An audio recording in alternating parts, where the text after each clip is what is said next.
Well, basically, I'm county election official, and I'm a roamer, so I go anywhere in the county and I serve in any of the positions. In this particular one, we were down at 305 at the bridge in Mustang, and I was the inspector there, which you kind of pick up the machine and supervise everything. And I went and picked up the machines, and basically they give them to you anytime between 8 and 5 the day before the election. So I mean, a machine could be riding around in somebody's car for, Now, 20 are hours, these 18 hours. volunteers? Are these going in like volunteers' cars? Or these state workers' cars? Or who's No, the no, no. people They're that are all handling those? volunteers. So they're just in any car that comes up there and they have your name and everything. And I've been election official for a long time. And they really don't do any background checks or anything. I mean, there's in such need of election officials. Basically, if you come down there, if you're a warm body and you're breathing. Absolutely. Yeah. They pick up the machine. They give you all the ballots. They give you the machine. So you can have this machine 18 hours in your possession, right around in the trunk of your car or whatever.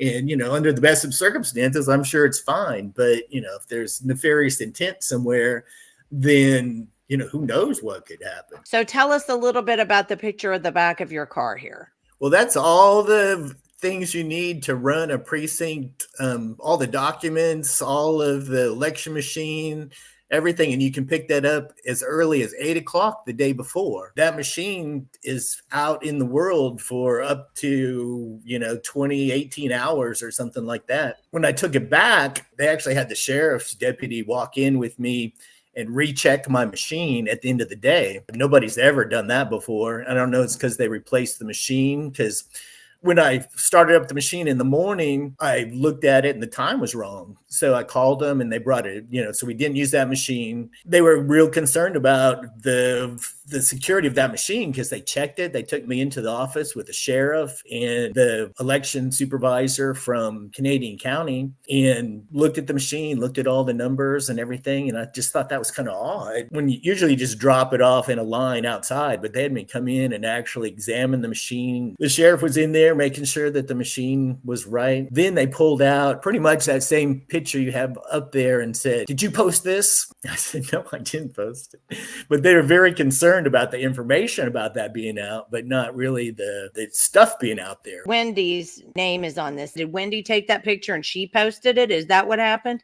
No, I actually posted. I just thought a lot of people probably don't understand that that's exactly how it's done. So I was just sharing that. And then Wendi shared it on another platform, but it's true information. I don't know why there's any problem with it. The point that we need to dig out here is election officials are scouring social media. Absolutely. I think for election posts. By the time I returned the machine, they had it printed out and he was holding his hand and asked me about it. At the end of the day, they took me, my machine, a sheriff, and printouts of the document into a room separate from everybody else and questioned me about it, which to somebody maybe not as experienced could have been very intimidating.